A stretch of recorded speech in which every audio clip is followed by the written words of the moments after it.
नमस्कार, मैं हूं राजेश कुमार। धरती पर जन्नत कहे जाने वाली घाटी में मंगलवार की दोपहर जो हुआ, वाकई सदी की सबसे विभत्स हमले में से एक है। न केवल देश बल्कि पूरी दुनिया आतंक के खिलाफ भारत के साथ खड़ी हो गई है। जहां पहले 2019 में पुलवामा, तो वहीं अब 2025 में पहलगाम में आतंकी हमला हुआ।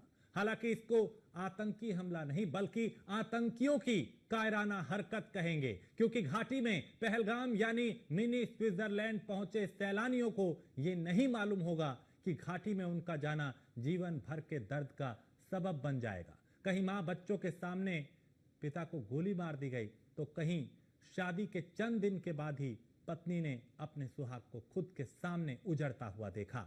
आंखें नम हैं, सदमे में पूरा हिंदुस्तान है, दहशत में हिंदू हैं कि आखिर ये हो क्या रहा है। कलावा देखकर, नाम पूछकर और टारगेट किलिंग की आखिर क्यों की गई। कानपुर के शुभम का आखिर क्या कसूर था। आपको सबसे पहले वो 3 तस्वीर दिखाते हैं जिसमें कानपुर से अपने परिवार के साथ कश्मीर की खूबसूरती को करीब से देखने के लिए गए थे शुभम। लेकिन द्विवेदी परिवार का इकलौता बेटा अब नहीं रहा। देश भर से सिर्फ एक ही आवाज आ रही है, और वो है इस कायराना हमले का हिंदुस्तान बदला लेकर रहेगा। पहले आप ये तस्वीरें देखिए, क्योंकि इसमें एक नहीं कई परिवार उतरे हैं। एक इंसान है, उसने उसको गोली मार दी। यहाँ पे उसने बोला कि ये शायद मुस्लिम नहीं है, उसने उसको गोली मार दी। एक इंसान है, उसने उसको गोली मार दी। यहाँ पे उसने बोला कि ये शायद मुस्लिम नहीं है, उसने उसको गोली मार दी। एक इंसान है, उसने उसको गोली मार दी। यहाँ पे उसने बोला कि ये शायद मुस्लिम नहीं है, उसने उसको गोली मार दी। एक इंसान है, उसने उसको गोली मार दी। यहाँ पे उसने बोला कि ये शायद मुस्लिम नहीं है, उसने उसको गोली मार दी। अभी मेरे हिसाब से 10 जगह से राउंड फायरिंग होगी, 10 थाने के ऊपर होगी। कोई बम ब्लास्ट वगैरह हुआ। बैठो बैठो बैठो बैठो बैठो बैठो बैठो आराम से बैठो। फायरिंग कर रहे हैं वो लोग। हाँ, फायरिंग कर रहे हैं। कोई चोट है मेरे बाजू में, बगल में था। क्या ब्लड कहीं लगा चोट क्या बेटा? अच्छा ठीक ठीक बैठो, मैं पट्टी करता हूँ आपको। अरे नहीं नहीं नहीं नहीं, हम लोग फौज हैं, हम लोग। बैठो बैठो, हम लोग फौज हैं। बैठो बैठो, अरे हम लोग फौजी हैं, कुछ नहीं करेंगे। आपकी सेफ्टी के लिए आए हैं, आपकी सेफ्टी के लिए आए हैं। बैठो बैठो बैठो बैठो, आपकी सेफ्टी के लिए आए हैं। हम इंडियन आर्मी हैं। बैठो। ये इंडियन आर्मी है। आप लोग कहाँ से आए हो? कहाँ से आए आप लोग? आए आपके बच्चे कुछ नहीं करेंगे। थोड़ा बताइए, हुआ पति को आए हैं। बैठो बैठो बैठो बैठो, आपकी सेफ्टी के लिए आए हैं। हम इंडियन आर्मी हैं। बैठो। ये इंडियन आर्मी है। आप लोग कहाँ से आए हो? कहाँ से आए आप लोग? आए आपके बच्चे कुछ नहीं करेंगे। थोड़ा बताइए, हुआ पति को मार दिया? नहीं नहीं बेटा, शांत रहो। लो पानी पियो, पानी पियो।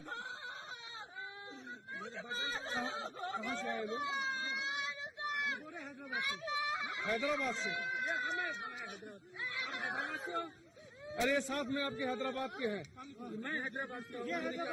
जानकारी जब हमें हुई लगभग 3 बजे के लगभग सूचना मिली कि वहाँ पे आतंकवादी हमला हो गया। तो भाई साहब से हमने बात करी लगभग 3 के आसपास, तो उन्होंने बताया कि हाँ घटना हुई और शुभम और बहू वहाँ ऊपर फंस रहे हैं।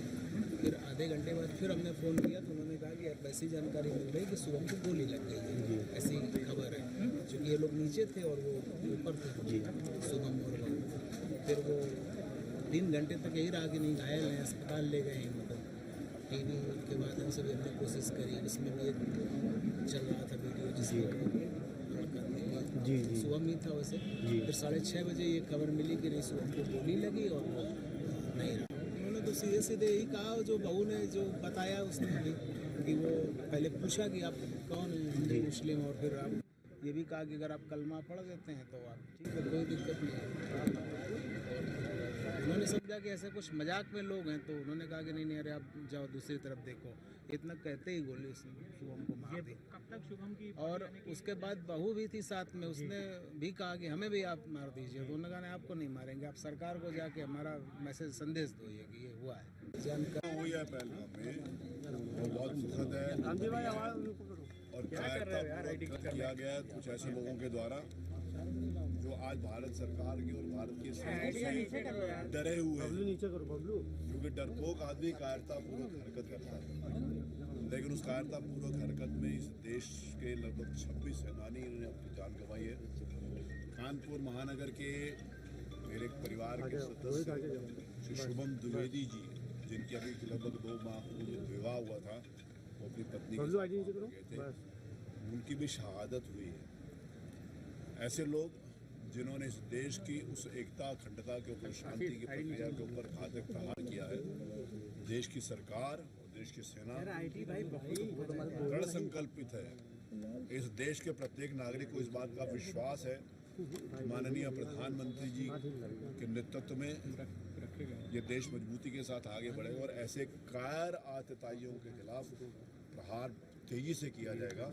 आतंकवादियों ने एक दुस्साहसपूर्ण घटना करके और लोगों के धर्म पूछकर जब पता पड़ा है कि वो हिंदू हैं, मुस्लिम नहीं हैं, तो उनको जिस तरह से 28 लोगों की हत्या की है, उसमें से कानपुर के भी एक नौजवान सुमन दुबे की भी हत्या हुई है। हम लोग आज उनके गांव में आए हैं। ये बहुत ही दुखद और कायराना घटना है और जिस तरह से इंडी गठबंधन और कांग्रेस के लोग राहुल गांधी की हमें हिंदुत्व को समाप्त करना है, तो मुझे लगता है कि कांग्रेस और आतंकवादियों की मंशा एक जैसी है। कांग्रेस के एजेंडे को ही वो आगे बढ़ा रहे हैं। बहुत ही दुखद घटना है, कायराना हरकत है आतंकियों के, और अब हम सब दुखी परिवारों के साथ हैं और इसमें ऐसी कार्रवाई होगी कि उनके आकाओं की पीढ़ियां पुश्तें याद करें। अमित शाह जी भी सर मौके पर गए, सुरक्षा बैठक कर रहे हैं। पूरी सरकार लगातार काम कर रही है। इसकी जितनी निंदा की जाए, जितना विरोध किया जाए, जितनी मुखालफत की जाए, वो कम है। इस हादसे पर जबकि पूरा हिंदुस्तान इसको कंडम कर रहा है, निंदा कर रहा है, और पूरा जम्मू कश्मीर मातम मना रहा है, मातम रियली। ये मैं पहली दफा देखा कि जम्मू कश्मीर में इस तरह से मिलिटेंट्स के खिलाफ, दहशतगर्दों के खिलाफ हर गांव में, हर शहर में, हर कस्बे में दुकानें बंद हैं और मस्जिदों में। एक वक्त था कि हम लोगों को, लीडरों को बड़ी शिकायत रहती थी कि एक वक्त में अर्ली 90s में मस्जिदों में, कुछ, हर मस्जिद में नहीं, चंद मस्जिदों में मिलिटेंट्स के लिए सपोर्ट मांगी जाती थी। लेकिन आज मेरा दिल बाग बाग होता है, खुश होता है कि पहली दफा मैंने देखा कि मस्जिदों में इस हरकत को कंडम करते हैं और आवाम से अपील करते हैं कि दहशतगर्दों का साथ मत देना। पहलगाम, अमरनाथ और ये जितने एरियाज हैं, यहाँ पे आतंकवादी बड़े आराम से आते हैं। क्यों आते हैं आराम से? क्योंकि इनके स्लीपर सेल्स हैं यहाँ पर। Jammu and Kashmir sleeper cell से भरा हुआ है। स्लीपर सेल्स कौन है? वो जो लोअर लेवल के तबके के गवर्नमेंट, पॉलिटिशियन और पुलिस में जो भी जहाँ पे भी होते हैं, स्लीपर सेल हैं जो उनको सपोर्ट देते हैं, चाहे अपोज ना करें, चाहे ना बोलें। कश्मीरी पंडितों के घर में जो बैठे हुए हैं वो कौन है? तो एक तो स्लीपर सेल सारे हैं और दूसरा आपका बॉर्डर खुला हुआ है। बॉर्डर खुला है, 8-10 किलोमीटर बॉर्डर के आगे उनके फॉर्मिंग अप एरियाज हैं जहां उनकी आर्मी के हैंडलर्स उनको लेके आते हैं और लॉन्च करते हैं।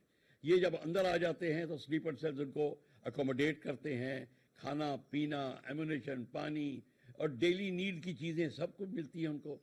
फिर वो अपना काम को अंजाम देते हैं और गायब हो जाते हैं। पुलगाम के बाद कश्मीर में ये जो भयानक अटैक हुई है, बड़ी अटैक हुई है, पुलगाम के बाद 26-28 लोग मारे गए, एक सनातन धर्म के मारे गए। उनको पूछा गया और कहाँ मारे गए? एक खाली मैदान पे जहां रोड नहीं है। तो ये बहुत उन्होंने सोच समझ के, जो उग्रवादी है, और उग्रवादी आते ही है बगल वाले देश में से, तो उन्होंने बहुत सोच समझ के पुराने अटैक करते थे, या तो कॉन्वॉय जैसे पुलगाम में अटैक हुआ, या करते थे किसी गांव में। इस समय उसने ऐसे जगह पे अटैक किया जहां टूरिस्ट लोग एक खुले, इंग्लिश में बोलते हैं मेडो, घास की जगह में आके M4 कार्बाइन, AK-47 और जो 2-3 किलोमीटर दूर है जंगल, वहां से आ गए, लोगों से पूछा धर्म क्या है आपका, और मार दिया। बहुत ही भयानक है, बहुत ही दुखद घटना है। में गुस्सा है, लगातार प्रतिक्रियाएं आ रही हैं और गुस्सा है और हर कोई कह रहा है कि इस कायराना हमले का बदला लेंगे। हमारे साथ इस वक्त एक वरिष्ठ पैनल है जिसमें रिटायर्ड मेजर जनरल पीके सहगल रक्षा विशेषज्ञ हैं, हमारे साथ डॉक्टर वीएन झा साहब हैं जो कि रक्षा विशेषज्ञ हैं, और रामजी शर्मा हमारे संवाददाता कानपुर से हैं। सबसे पहले पीके साहब, सहगल साहब आपसे शुरुआत करूंगा, चूंकि अब हमने 19 में पुलवामा में हमला देखा, उसके बाद सर्जिकल स्ट्राइक देखा, अब पहलगाम को निशाना बनाया। इन आतंकियों के दिल में सर वो खौफ क्यों नहीं था जो होना चाहिए था, और उन्होंने पहलगाम को ही क्यों चुना? बहुत बड़े पैमाने पर्यटक आते हैं। कश्मीर में कुछ ही स्थान है जहाँ पे पर्यटक बहुत बड़े पैमाने से आते हैं। वैष्णो माता के पास में, पहलगाम में, गुलबर्ग में, सोनामर्ग में और कुछ हिंदू टेम्पल्स में जो जम्मू के इलाके में। इसमें से सबसे आसान तरीका टारगेट, क्योंकि यहाँ बहुत बड़े पैमाने पर्यटक आते हैं। कश्मीर में कुछ ही स्थान है जहाँ पे पर्यटक बहुत बड़े पैमाने पे आते हैं। वैष्णो माता के पास में, पहलगाम में, गुलबर्ग में, सोनामर्ग में और कुछ हिंदू टेम्पल्स में जो जम्मू के इलाके में है। इसमें से सबसे आसान तरीका टारगेट ये था पहलगाम। ये इलाका जो है ऐसा इलाका था जो जहाँ पे कोई सड़क नहीं थी, सिर्फ पैदल पे आना था या खच्चरों के माध्यम से आना था, और सिक्योर भागने की कोई साधन नहीं था, और सिक्योरिटी फोर्सेस का आने का भी में काफी डिले हो सकता था। ऐसे में उन्होंने चुन के लोगों को वहां पे मारा, ये तय करके कि उनका धर्म क्या है। उनको कहा नंगे हो जाइए, हम जानना चाहते हैं कटुआ है कि नहीं, कलाम पढ़िए, और पूछा आइडेंटिटी कार्ड चेक कीजिए। और उनकी कोशिश थी कि हिंदू मुस्लिम को डिवाइड किया जाए, लेकिन रिजल्ट बिल्कुल उल्टा हुआ। पूरी वैली में हिंदू मुस्लिम यूनाइट हो गए हैं। पहली बार है कि हर पॉलिटिक क्या है, कश्मीर की लाइफ लाइन, टूरिज्म आज कश्मीर की लाइफ लाइन है। चाहे वो होटल वाला हो, चाहे रेस्टोरेंट वाला हो, चाहे शिकारा का वाला हो, या टूरिस्ट गाइड हो, या ट्रांसपोर्ट वाला हो, या दुकानदार हो, सबकी लाइफ की इम्प्रूवमेंट हो रही है पर्यटकों की वजह से। पहले 1 मिलियन लोग आते थे, अभी 2.5 मिलियन आना शुरू हो गए। इससे पाकिस्तान खूब बखला गया। तकरीबन 5-6 दिन पहले आसिफ मुनीर जो पाकिस्तान आर्मी के चीफ ऑफ स्टाफ है, उन्होंने एक बड़ा भड़काऊ भाषण दिया जिसमें उन्होंने साफ तौर पे कहा कि कश्मीर उनकी जगुलर वेन है और उसकी आज़ादी के लिए वो हर प्रकार की सहायता करेंगे। वो ये नहीं जानते कि कश्मीर का अवाम तो हर प्रकार से आज़ाद है। जो लोग दुखी हैं, जो आज़ाद नहीं है, वो पाकिस्तान ऑक्यूपाइड कश्मीर के लोग हैं। वो बार बार नारे लगाते हैं और कहते हैं हम हिंदुस्तान के साथ मिलना चाहते हैं। उनकी आज़ादी के बारे में बातचीत होनी चाहिए। फिर उन्होंने हिंदुस्तान की डाइवर्सिटी को अटैक किया, जो हिंदुस्तान की सबसे बड़ी शक्ति है। आप रिपब्लिक डे परेड में भी देखते हो, हम यूनिटी डाइवर्सिटी को प्रदर्शित करते हैं। उन्होंने कोशिश की कि हिंदुस्तान की डाइवर्सिटी को अटैक किया जाए, इसीलिए उन्होंने मुस्लिम के ऊपर अटैक किया। लेकिन पूरा देश जो है, हर हिंदू हर मुस्लिम आज एकजुट हो गया है। सारी पॉलिटिकल पार्टीज ने या तो सरकार के साथ दिया है या चुप्पी थारी हुई है। पूरी दुनिया ने पाकिस्तान को कंडेम किया है। डोनाल्ड ट्रंप ने साफ तौर पे कहा है कि प्रधानमंत्री मोदी जो भी कार्रवाई करना चाहते हैं, हम हर प्रकार से उनका साथ देंगे। प्यूटन ने भी इसी माफिक स्टेटमेंट दिए, नेतन्याहू ने भी इसी माफिक स्टेटमेंट दिए, एल्बनीज जो ऑस्ट्रेलिया के प्राइम मिनिस्टर है इसी माफिक स्टेटमेंट दिए, जो क्रामर है ब्रिटिश प्राइम मिनिस्टर ने भी ऐसी स्टेटमेंट दी है। किसी भी मुस्लिम नेशन या अरब नेशन ने पाकिस्तान का साथ नहीं दिया। जहाँ तक खमेनी का ताल्लुक है, खमेनी ने भी साफ तौर पे कहा है ये पाकिस्तान का जो की तरफ से कार्रवाई हुई है बिल्कुल निंदनीय है। केवल 3 देश हैं जिन्होंने चुप्पी ठानी हुई है। एक पाकिस्तान साफ तौर से बुखला गया है, उसको साफ तौर पे नजर आता है कि आज सारी की सारी दुनिया उसके खिलाफ है। पाकिस्तान हर प्रकार से एक्सपोज हो गया है। बहुत बड़े पैमाने पर IMF से, वर्ल्ड बैंक से सैंक्शन लग सकती है, अमेरिका से सैंक्शन लग सकती है, FATF में दोबारा दाखिल हो सकता है, और हिंदुस्तान की तरफ से बहुत बड़ी कार्रवाई जल्द होगी। ये कौन से टारगेट को हिंदुस्तान चुनता है ये तो समय बताएगा। क्या हम आतंकवादियों को मारेंगे, क्या आतंकवादियों के लॉन्च पैड्स को बर्बाद करेंगे, क्या पाकिस्तान की आर्मी के बेसिस को करेंगे, क्या भागलपुर वगैरह उनके जो हेडक्वार्टर है उनको बर्बाद करेंगे। बिल्कुल क्या सहगल पाकिस्तान साहब, की चूंकि नेवी बड़े है एक्शन की जरूरत तो है, जैसा कि सर्जिकल स्ट्राइक हुआ था जब पुलवामा में हमला हुआ, उसके बाद अभी भी एक बहुत बड़े एक्शन की जरूरत है। लेकिन चूंकि आपका एक लंबा अनुभव रहा है, आपने कई हमले देखे होंगे, क्या ऐसा कभी पहले था कि घाटी एकजुट हो गई, वहां पे एकजुट सब लोग होकर इसका विरोध कर रहे हैं, बाकायदा मस्जिदों से ऐलान किया जा रहा है कि ये नहीं होना चाहिए था और दहशतगर्दों का साथ अवाम ना दे?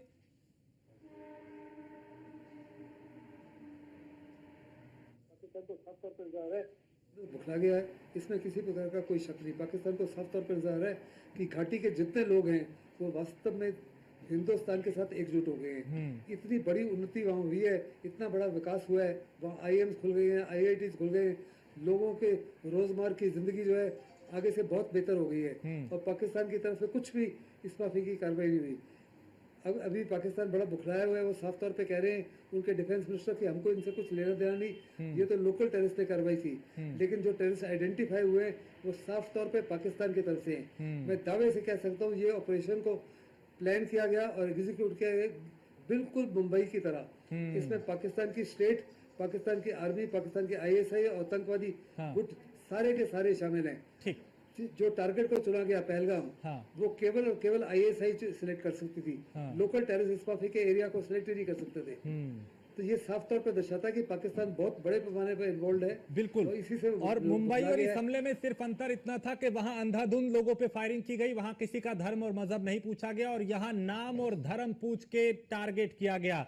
झा साहब, ये चूंकि पुलवामा के बाद एक बार फिर ये बड़ा हमला है, अब बड़े एक्शन की भी जरूरत है। इलाज क्या है इन आतंकियों का, पाकिस्तान का, इन आतंकियों का, इन दहशतगर्दों का? राजेश जी, जिस तरह से आपने बताया कि नाम पूछ पूछ के अगर हिंदू हैं तो गोली मारी गई, मतलब ये जो अटैक है वो हिंदुओं के ऊपर था। आज के दिन अपने देश में जितने भी हिंदू विरोधी ताकतें हैं वो बहुत खुश हुए होंगे।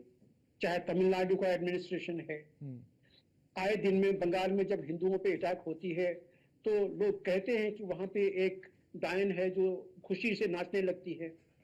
आज के दिन में बहुत सारे ऐसे पॉलिटिकल पार्टीज हैं जो कि जिहादियों के गोदी में बैठी हुई हैं। वो कौन है वो आप जानते हैं। लोग कहते हैं उसमें से कोई चारा चोर है, कोई टोटी चोर है, कोई टॉयलेट चोर है, कोई दारू चोर है, कोई चिट फंड चोर है। ये सारे लोग जो हैं ये जिहादी को समर्थन देते हैं।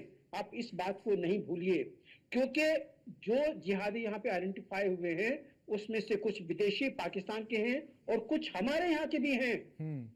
इस बात को आप नजरअंदाज नहीं कीजिए। देखिए, कश्मीर में मैं उन दिनों में पोस्टेड था जबकि ये जो आतंकी गतिविधियां थी चरम पे था। मैं वहां पे 1990 में वहां पे पोस्टेड था। हमारे एयरफोर्स स्टेशन के चारों तरफ में इनहैबिटेशन से गांव है, बस्ती हैं, वहां से मस्जिदों से वो रलेब सलेब गलेब की आवाज आती थी। हम भारतीय हैं, हमें शर्मिंदगी होती थी इसे सुन के, लेकिन ये चीजें होती थी। लेकिन तब का कश्मीर और आज का कश्मीर काफी अंतर है, इसमें कोई दो राय नहीं है। लेकिन वो जो बेसिक मानसिकता है, आइडियोलॉजी, जो वो जिहाद की जो आइडियोलॉजी है, ये अभी भी बरकरार है। आप तस्लीमा नसरीन की जो स्टेटमेंट आई है उस पर जरा ध्यान दीजिए कि जब तक कुरान है तब तक ये जिहादी गतिविधि चलती रहेगी। और मैं आपको बताता हूं ये वहीं से जन्म लेता है। जो आइडियोलॉजी है, ये तो अभी आपने TRF का नाम सुना। मैं बताता हूं आज के दिन में पूरे विश्व में लगभग 300 से ज्यादा जिहादी ऑर्गेनाइजेशंस हैं और सब के सब अपना इंस्पिरेशन कुरान या हदीस से लेते हैं। भारत में भी वही चीज है। भारत में भी लगभग 2-2.5 दर्जन जो हैं जिहादी यहाँ के हैं। आप जानते हैं यहाँ पे लोग काम कर रहे हैं। आज से लगभग 6 महीना पहले एक आर्टिकल छपी थी, एक छोटी सी पत्रिका है the counter views, gross violation of fundamental rights in the versus of Quran. और इसकी कॉपी मैंने होम मिनिस्ट्री को भेजी थी, सुप्रीम कोर्ट के जजेस को भेजी थी और नेशनल ह्यूमन राइट कमीशन को भेजा था। देखिए, ये वही चीज है जिसमें वो कहते हैं कि किस तरह से जो गैर मुस्लिम हैं उनके ऊपर में आपको क्या करना है। ये चीजें हैं। मैं आपका अटेंशन आज से 10 साल पहले जो हमारे एक मुसलमान नेता थे, वकील थे, रिजवी, उसकी तरफ ले जाता हूं। उन्होंने सुप्रीम कोर्ट में एक अर्जी लगाई थी कि हमारे कुरान में 26 ऐसे आयतें हैं जिससे ये टेररिज्म पैदा होता है, प्लीज उसको देखें आप। लेकिन सुप्रीम कोर्ट ने क्या किया, उसको एक सिरे से उसको नकार दिया, उसको फेंक दिया। मैं अपनी कैपेसिटी में सुप्रीम कोर्ट के उन जजों की भर्त्सना करता हूं। उनको चाहिए था कि एक एक्सपर्ट की कमेटी बिठाए और ये देखिए कि क्या जो रिजवी ने जो कहा है क्या उसमें कोई सच्चाई है। अगर रेडिकलिज्म या टेररिज्म कुरान या हदीस से पैदा होती है तो उसको अमेंड किया जाए, क्योंकि ये सिर्फ भारत की बात नहीं है। भारत में टेररिज्म या ये रेडिकलिज्म तब तक खत्म नहीं होगी जब तक उसको आप जड़ से नहीं काटें। देखिए हमारी प्रॉब्लम यही रही है, हम पिछले 35 साल से जम्मू कश्मीर में सिम्टम्स को ट्रीट कर रहे हैं। सिम्टम्स, अगर किसी को बैक्टीरियल इन्फेक्शन होता है तो उसको बुखार होता है, हम बुखार को ट्रीट कर रहे हैं, लेकिन उस बैक्टीरियल इन्फेक्शन जो कि ये जिहादी जो मानसिकता है इसको ट्रीट नहीं कर रहे हैं। हाँ। तो इसीलिए आज के दिन में ये बहुत जरूरी है कि मैं मोदी सरकार से मैं दरखास्त करता हूं, मैं अमित शाह से मैं विनती करता हूं कि please treat the disease not the symptoms. अभी जरूर जिहादियों के ऊपर में काउंटर अटैक होगा, लेकिन इससे बातें रुकेगी नहीं। 2019 में आपने काउंटर स्ट्राइक किया था बालाकोट में, उससे क्या जिहादी अटैक खत्म हो गई? हाँ, कुछ दिन थमी, लेकिन वो फिर से शुरू हो गई। इस तरह का प्लीज ना करें। जब यानी कोई परमानेंट इसका इलाज करना होगा। जो हॉट स्पॉट हैं टेररिज्म के, उसको अपने ध्यान में लें, उसके ऊपर में अटैक करें। देश आपके साथ में है, लेकिन हमारे ही देश में जो कुछ जयचंद हैं जिनका मैंने नाम लिया था, ये जयचंद को भी आप बिल्कुल ऐसे वक्त में तो एकजुट रहने की जरूरत है। रामजी शर्मा, चूंकि जिन लोगों की जान गई उसमें कानपुर का भी एक युवक था, परिवार में मातम तो होगा, लेकिन पूरे कानपुर में, क्योंकि पूरे देश में गुस्सा है, गुस्सा भी होगा और ये लोग कह रहे होंगे कि इसका बदला खून से ही लिया जाए। जी बिल्कुल, जिस तरह पहलगाम में जिसमें कानपुर का शुभम द्विवेदी जो मौत की गाल में समा गया, जिसको लेकर कानपुर में तो जोश है, जिसको लेकर के कानपुर में पूरे देश इस बात को लेकर रोज रही आतंकी जो लगातार इस तरह घटनाओं को अंजाम दे रहे हैं। इधर पर्यटक को निशाना बनाया गया, इससे पहले पुलवामा में अटैक किया, अब पहलगाम में अटैक किया, जिसको लेकर पूरे देश में कहीं ना कहीं नाराजगी, व्यापारिक वर्ग भी नाराजगी। आज कानपुर में कई जगहों पर आतंकवादी और पाकिस्तान का पुतला दहन किया गया। साथ ही मांग की गई है कि इस बार किसी को बख्शा नहीं है, जो भी आतंकवादी उनको घर में घुस करके उनको सबक सिखाने की जरूरत। सबसे बात है कि जो कश्मीर जो आधे कश्मीर से जो रास्ता है जहां से आतंकवादी अंदर प्रवेश करते हैं, लगातार घटनाओं जब उस कश्मीर पर पूरी तरह से भारत कब्जा करने की मांग की है। साथ ही व्यापारिक वर्ग के लोगों को साफ तौर पर कहना है कि जिस तरह घटना हुई है, इस जगह कानपुर का शुभम द्विवेदी से खत्म हुआ है, इसे तमाम तरीके के और भी परिवार के लोग 27 अन्य परिवार जिनके घर से कोई ना कोई व्यक्ति इस मौत की घाट में समा गया। और सबसे बड़ी सवाल है, जिस तरह धर्म और नाम को लेकर के गोली मारी गई है, उसकी हत्या की गई, ये एक बड़ा सवाल है जिसको लेकर के लगातार कहीं ना कहीं ये दिखाया जा रहा है कि एक धर्म को टारगेट करने का प्रयास किया गया, जिसको लेकर के अगर जो गांव शुभम द्विवेदी का हाथीपुर गांव, वहां के लोगों से बात की, उससे गुस्सा की उनको बीच आतंकियों पकड़ा जाए, बीच तरफ गोली मार दी जाए, उनके टुकड़े कर दिए जाए, गैर में घुस के मारा, इस तरह के तमाम गुस्सा जो था वहां के लोगों, चाहे महिलाओं की बात कर ले, पुरुषों की बात कर ले, या अन्य वहां जो भी लोग वहां पर घटना को जानकारी हुई, जो भी वहां पहुंचा, वो इसी तरह की बात कर, हर एक का दर्द और बिल्कुल, यानी दुख के साथ साथ गुस्सा भी है और आक्रोश इस बात का कि जो हुआ उसका बदला ऐसा लिया जाए कि कभी भविष्य में इस तरह की हरकत ना कर पाए। बहुत शुक्रिया राम जी, आपका भी, सहगल साहब आपका भी बहुत शुक्रिया, और झा साहब आपका भी शुक्रिया हमारे साथ जुड़ने के लिए, हमें वक्त देने के लिए। तो ये जो हमला हुआ है उसको लेकर लोगों में चारों तरफ गुस्सा है और लोग इसी बात की मांग कर रहे हैं कि अब सर्जिकल स्ट्राइक से भी कुछ बड़ा किया जाए ताकि इन आतंकियों की कमर तोड़ी जाए। एक ब्रेक के लिए रुकेंगे, आप बने रहिए न्यूज़ वन इंडिया के साथ।